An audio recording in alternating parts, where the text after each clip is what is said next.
C'est l'heure de vous informer sur votre chaîne. Bienvenue mesdames, bienvenue à vous aussi monsieur à ce grand rendez-vous de l'actualité sur Nota Télévision. Au sommaire de ce journal, ce 19 septembre 2022, le pasteur Ngoï Mulunda a quitté la prison de la Kasapa, arrêté en 2021, notamment pour incitation à la haine. L'ancien président de la Commission électorale nationale indépendante bénéficie d'une liberté provisoire depuis le jeudi 15 septembre 2022.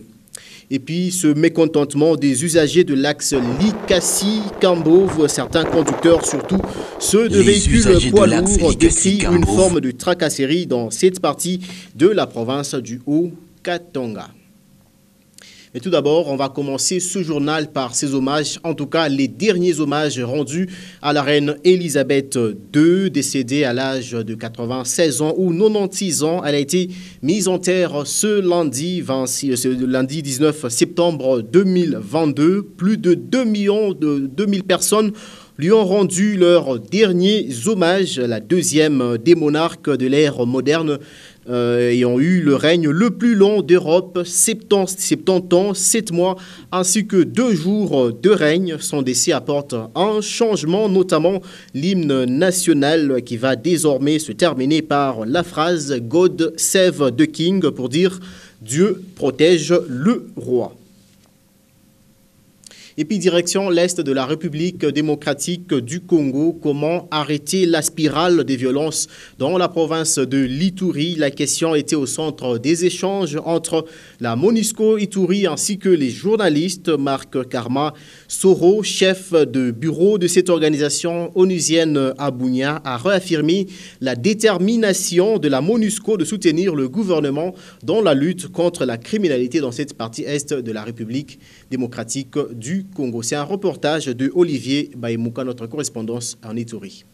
Au cours du mois d'août, nous avons dénombré plus de 150 morts. C'était au cours des échanges qu'il a eu avec les journalistes de la ville de Bunia. Le chef de bureau de la MONUSCO réitère l'engagement de la mission onusienne à appuyer le gouvernement congolais pour mieux assurer la protection des civils. À ce jour, plus de 2000 civils déplacés sont sous la protection de la MONUSCO. Il s'agit notamment dans le territoire de Djougou, le site d'Héro. Il a ensuite insisté sur la nécessaire implication de tous, y compris la presse, dans cette lutte qui doit être notre objectif commun. Il faut que cette spirale de violence s'arrête. Mais pour ça, il faut que tout le monde s'entende sur l'intérêt général, l'intérêt commun. Vous savez qu'au niveau de l'Ituri, nous avons presque 2 millions de personnes déplacées, sont sous la protection de toute la MONUSCO et de FARDC. La MONUSCO fait beaucoup pour aider le gouvernement à mettre fin aux groupes armés. Malheureusement, et très souvent, la désinformation occulte ce travail, a martelé Marc Carnasoro. Certaines personnes essaient de monter les populations contre la MONUSCO pour naturellement des agendas qu'eux seuls connaissent. Parce qu'il y a un certain nombre de choses qui paraissent quand même relever du bon sens. Les communautés également doivent prendre leurs responsabilités pour aider à lutter contre les mensonges et les désinformations autour de la MONUSCO en province de l'Ituri et d'ailleurs. Il bénéficie désormais d'une liberté provisoire. Le pasteur Ngoï Mulunda, accusé et arrêté notamment pour incitation à la haine en janvier 2021. Il est désormais libre. C'est depuis le jeudi 15 septembre 2022 que l'ancien président de la Commission électorale nationale indépendante bénéficie d'une liberté provisoire. Et c'est ce lundi 19 septembre qu'il a quitté la prison de la Kasapa. C'était en présence de quelques proches.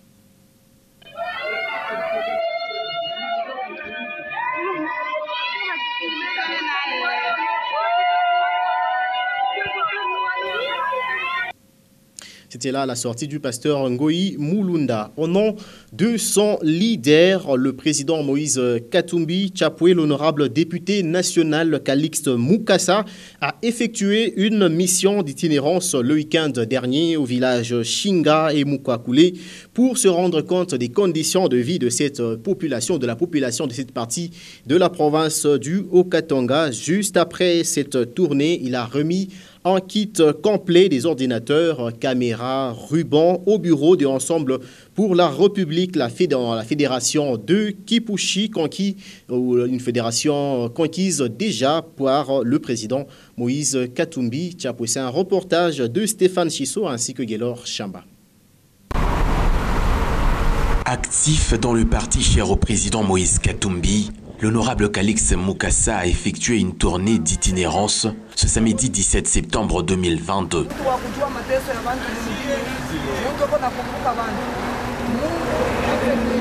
Au village Mukanga Mukie, l'élu du territoire des Kipushi voulait constater personnellement l'état actuel de l'église méthodiste qui avait perdu toute sa toiture après le passage d'un vent violent. Comme son leader politique, l'honorable Calix Mukasa a surpris les responsables du centre de référence au village Nshinga, centre abandonné depuis la saison de pluie. Quand il a entendu qu'on a un problème de réhabilitation de l'hôpital, il ne s'est pas vraiment posé beaucoup de questions. Il est venu nous visiter pour remettre le centre au bon fixe. Pour les bons fonctionnements de Ensemble pour la République, fédération des Kipushi, ce cadre du parti cher au président Moïse Katumbi a doté ses bureaux de caméras, machines, rubans et autres accessoires. Plus de 2346 adhérents bénéficieront de cartes gratuites. Des œuvres qui lui ont valu une bénédiction. Voilà donc, l'honorable Calix Mukasa s'est exprimé juste après cette tournée. Et il était normal que je puisse faire le bilan avec ma base de mes activités parlementaires durant les 3 mois de vacances. Et j'en ai encore profité pour m'enquérir de certains problèmes auxquels est confrontée la population. C'est ce que vous avez vu à Shinga, sur la route Kassombale-Salomata et également ici à Kipushi. Et j'ai tenu également à pouvoir communier avec mes frères chrétiens. Au cours d'une séance de prière, nous avons prié ensemble, ce qui était important pour moi parce que sans Dieu, on ne peut rien faire. Et c'est ainsi que les pasteurs, en tout cas de toutes les églises, là j'étais très content, aussi bien l'église musulmane que les pentecôtistes, les églises réveillées que l'église catholique, ils se sont retrouvés dans l'église. Nous avons communié ensemble dans une prière. Nous allons retenir Guélor Chamba pour parler cette fois d'un autre parti politique. Il s'agit de l'UNAFEC, parti cher à feu le patriarche Antoine Gabriel Kungu Kumwanza. Le dimanche 18 septembre, les jeunes de l'Union nationale des fédéralistes du Congo, plus précisément ceux de la brigade Zoulou, ont eu une matinée politique. Cette dernière, elle a été présidée par le général Didier Yumba Milindi. Au cours de cette activité, ce leader de jeunes a lancé un appel au respect des mœurs ainsi qu'à soutenir le chef de l'État congolais Félix Antoine Tshisekedi Tshilombo. Au même endroit, mais seulement l'image est tout autre. Une seule brigade de jeunes de l'Union nationale des fédéralistes du Congo, il s'agit des Zoulous. Ce dimanche 18 septembre 2022, ils ont répondu à l'appel de leur général Didier, surnommé Tourbillon.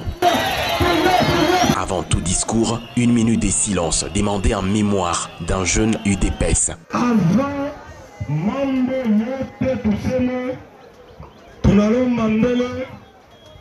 Une minute de silence, il y a le combattant pour UDPS,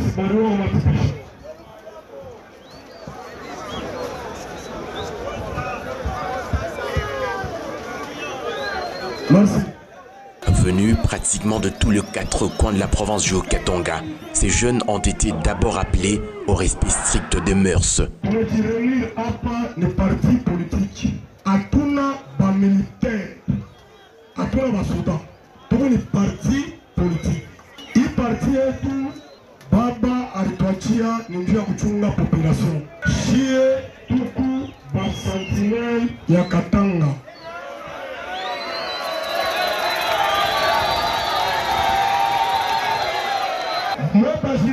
politiki munapaswa mjikomporte bien parce que mwenje muko pouvoir. Musijikomporte sa baopposant. Wewe Girafet hauna droit kukombana na population, wenje mwenye pouvoir. Bandugu yetu ba IDPS ni betu shie.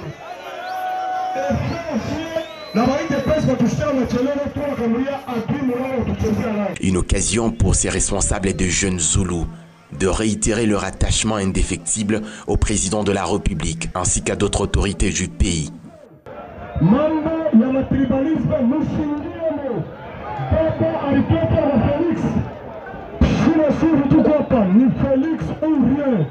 Il a tout de même invité les uns les autres au vivre ensemble.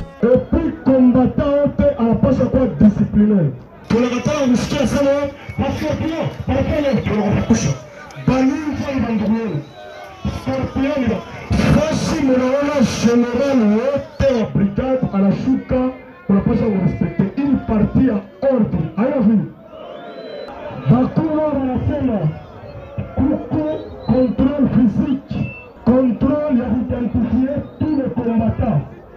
Combattants à la place à la carte, la partie.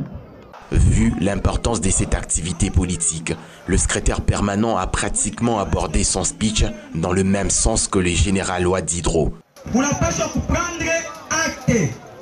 Une brigade Zoulou, une brigade de la sécurité. Nous savons que nous avons sécurisé l'autorité à parti, nous avons sécurisé l'autorité de la province de Katanga. Une deuxième démonstration des forces qui a traduit noir sur blanc l'équilibre de cette brigade appelée Zoulou. Autre chose à présent, dans le secteur de transport, les conducteurs œuvrant sur l'axe Likasi-Kambove, surtout ceux de véhicules poids lourds, décrient une forme de tracasserie dont ils seraient victimes depuis un temps. Sur place, ils ont constaté un nouveau péage qui serait fictif selon eux. Regardez. Les usagers de l'axe Likasi-Kambove, surtout les conducteurs de camions poids lourds transportant le minerai, décrient une exagération des taxes dont ils seraient victimes au quotidien. Sur cette artère de trafic minier, le désordre se constate à l'œil nu. D'antan, le péage était fixé à 80 $ seulement, mais actuellement, entre Kakonto et Kampompi, un autre péage s'impose, alors qu'il était érigé pour une entreprise de la place, nous laisse entendre les sources proches. Malheureusement, les actuels agents commis au contrôle auraient installé un autre péage, jugé fictif par le même entreprise du coin, exigeant tous les conducteurs de camions poids lourds un contournement non justifié, selon eux. Leur sous-provision n'existerait que de nom. Les démarches effectuées au gouvernorat de Provence n'auraient toujours pas rencontré une solution quant à ceux. Ces entreprises travailleraient à perte, à en croire leurs plaintes. Dans tous les sens, les camions restent bloqués, de jour tout comme de nuit. Impuissants devant ces phénomènes, ces usagers de l'axe Likasi-Kambove plaident pour qu'une solution soit trouvée auprès de décideurs qui seraient déjà informés de cette forme de tracasserie routière. Tout à fait autre chose à présent, encore en pleine exécution des travaux, la construction de la morgue sur l'avenue du Soleil au quartier Kalouboué continue de faire la une de l'actualité à Lubumbashi. Dans la matinée de ce lundi 19 septembre 2022, le bureau de l'Assemblée provinciale a effectué une descente sur le lieu. L'honorable Mwatiase Mekungo à Thérèse, initiatrice de la question, était aux côtés du rapporteur adjoint Mwingue Tchansa. Jean-Paul, suivez. Nous avons été saisis d'une information selon laquelle il y avait un compatriote congolais qui avait un projet d'ériger, de construire une morgue dans le quartier résidentiel. C'est le constat que nous sommes venus faire ensemble avec la délégation et la commission pour tâter de nos doigts, en tout cas ce qui veut se faire comme projet ici. Venons de nous rendre compte que réellement il y a une parcelle où il y a déjà de construction, on veut maintenant ériger même des fondations. Donc, nous avons intérêt encore une fois à chercher les responsables de la parcelle pour qu'ils viennent aussi donner sa version des faits par rapport à ce qu'ils vont ériger comme projet. Voilà au moins ce qui a caractérisé notre descente. En dehors de cela, ce n'est qu'une partie remise. Nous attendons au moment opportun. Nous allons lancer des invitations à notre compatriote qu'ils viennent expliquer à l'Assemblée provinciale de quoi il y a comme projet dans ce quartier résidentiel. Ce journal se poursuit jusque dans la cité minière et frontalière de Kipushi, où la maison d'un agent de l'ordre a été saccagée après le décès d'un présumé voleur. La scène s'est déroulée au quartier Kalubamba. L'infortuné répondant au nom de Ladislas Kasongo est décédé le samedi 17 septembre dans un centre de santé. Diane Kasongo nous en parle. Le décès de Ladislas Kasongo Bukasa, un jeune de Kipushi, a poussé un groupe de jeunes gens du quartier Kalubamba à la révolte. L'infortuné, arrêté il y a quelques mois puis emprisonné pour vol, a rendu l'âme samedi 17 septembre dernier dans un centre de santé de ce territoire. Et pour lui rendre justice, ces jeunes, non encore identifiés jusque-là, sont allés saccager le domicile de Sami Kilele, l'agent de sécurité qui avait arrêté feu Ladislas Kasongo, un acte que déplore sa famille et ses proches. Ana huzuni sana. Mwile kazi papa Samia anafanyaka. Abezi kwa kufanya bintu mkolabisha mwi model. Papa Samia anasaidia bantu. Papa Samia anafanya kazi vile anapashwa. Mimi nashangaa ile tu chuki. Garso ye mwenye alikuwa na malaria ya tuberculosis anakunyaka mampombe anafutaka. Ni mwizi wa depuis zamani basoda basa na kumujua banambambaka banamwacha. Me hii ariba bantu banaona na nye moto ile aribaka. Na moto alikuwa na kwenye kuma biro ya ba policier. Banaona na moto me anaenda kufa yenye mabaji asa anakutoka kama hospital. Tuberculosis yake njoo limkuria sasa mambavu anakufa mena bankasema papa Sami njoo ariua bya kweli. Tuberculosis inatoka kuma piko. Samia ne tuchungo musite tonokane bazima ni papa Sami bushingishi bwa bien ni ye hakuna kintu Sami njoo anetusimamisho bule kabasha kutuiba umwetu mulikuwa ni ba mwizi ba nguvu na hapa mnaanza kwa kimya ni papa Sami. Sasa papa Sami batamfungia ile mambo ya vile ilikuwa je ou bien ilikuwa ya zamani bien ya leo atujue vile bien. Pour Clémentine Samba, la mère du défunt, cet acte n'engage en rien sa famille. Population, ndio libeba maiti na tunyang'anya madongo bakajine kwake. Tunafuata tunanyang'anya maiti tunairudisha. Ndio population ndio itafuata ile kazi yao. Shetu kwa hapa mimi nitoke ile saa mimi nenda kwa NR. Mimi na chef wa NR saa mkitu mimi na kata roho. Et la matinée de ce lundi 19 septembre, Clémentine Samba et plusieurs membres de sa famille étaient au bureau du territoire pour réclamer que justice soit faite après la mort de leur fils. On a justice.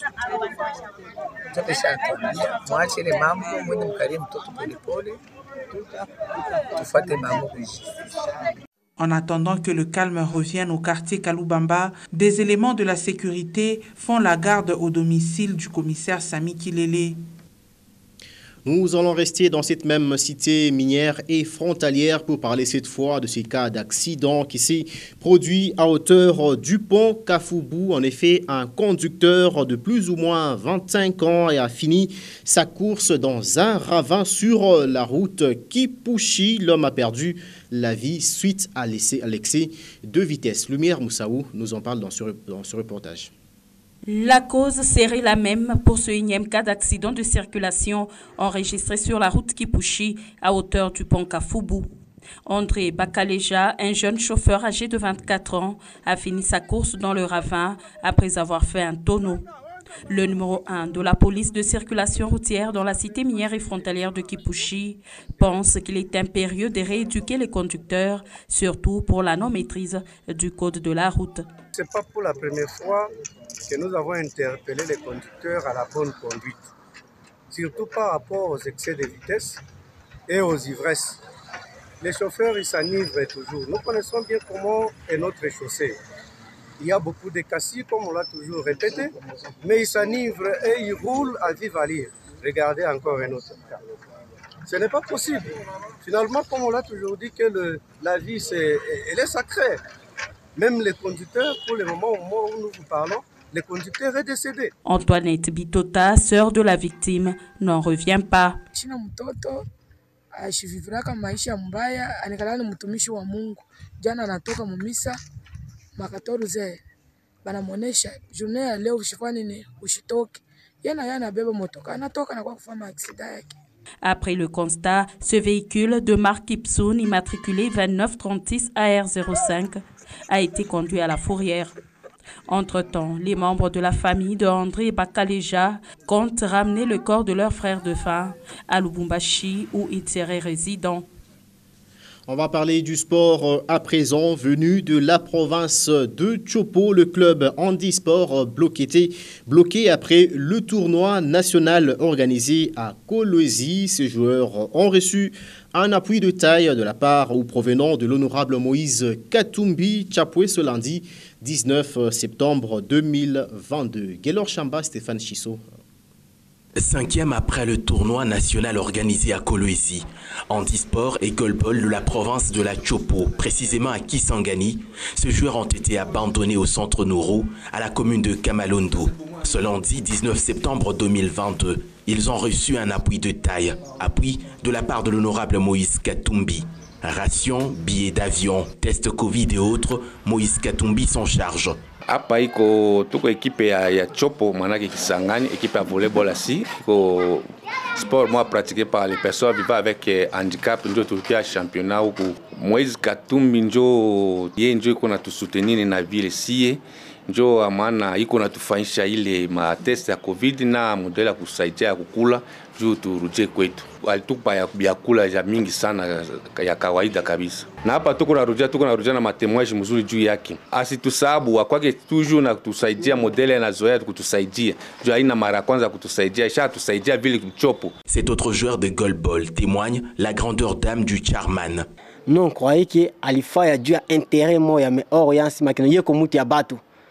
Anabasaidia ka vile ba valide, pourquoi pas les personnes vivant avec handicap en particulier. Vraiment Mungu amutembere ke kazi yake iendelee tena mbele. C'est donc un retour rassuré pour tous ces joueurs. Place à présent à l'actualité lue par nos confrères. C'est dans le condensé du journal La République paru à Kinshasa. Le commentaire est signé une fois de plus par Pascal Mangala Marmotte.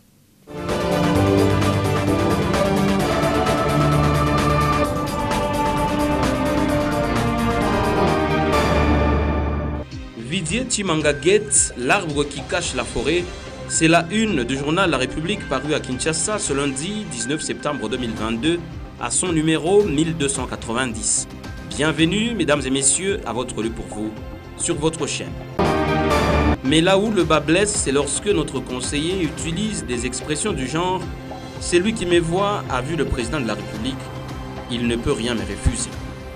De mal en pis, Vidier Chimanga, dans sa détermination à vouloir jouer le beau rôle de négociateur facilitateur, a poussé le bouchon trop loin en demandant à ses interlocuteurs de réserver et à lui et au chef de l'État une commission de 20% du coût total d'éventuels investissements. Sous le coup de l'anonymat, des témoignages circulent de bouche à oreille sur les victimes de cette pratique devant laquelle même les cours et tribunaux sont impuissants. Raison pour laquelle des observateurs avisés estiment que le Vidier Chimanga Gate serait la face visible de l'iceberg qui cache des énormités qui rongent la haute sphère et ruinent la vie nationale tout court. Sur la page 2, Bruno Lemarquis, la RDC compte 27 millions de personnes qui souffrent de la malnutrition, écrit le confrère. Le coordonnateur humanitaire en RDC, Bruno Lemarquis, a indiqué vendredi 16 septembre que la RDC occupe la première place au monde avec 27 millions de cas de malnutrition.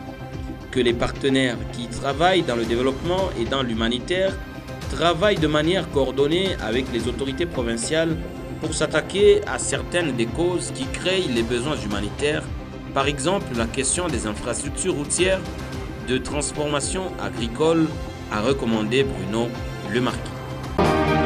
Écho des provinces sur la page 6, dans le Haut-Katanga, la justice transitionnelle enseignée à la base à Lubumbashi renseigne le confrère.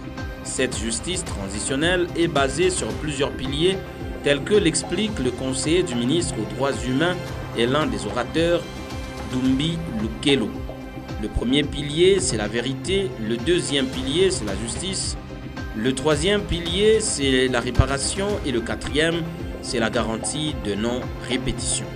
Pour les participants, il sera question de chercher les problèmes spécifiques qui ont engendré les situations de crise. Sport enfin, et c'est sur la page 11, Cannes U23 Maroc 2023. 3 espoirs de Mazembe rejoignent les Léopards, titre le confrère. 3 espoirs mazembiens, Patient Mwamba, Gloire Moujaya et John Bakata sont convoqués chez les Léopards U23. Les 3 joueurs ont quitté Ndola vendredi 16 septembre après-midi. Ils sont passés par Lubumbashi avant de rallier Kinshasa très tard dans la même soirée. La RDC affrontera l'Éthiopie. La manche aller est prévue le 22 septembre à Addis Abeba et le match retour se jouera le mardi 27 septembre 2022 à Kinshasa. Et c'est la fin de ce pour vous sur votre chaîne et dont l'intégralité du journal est à retrouver sur www.nyota.net. Merci mesdames, merci messieurs de l'avoir suivi et surtout tâchez de quitter cette terre en l'ayant rendu un peu meilleur que vous ne l'aviez trouvé.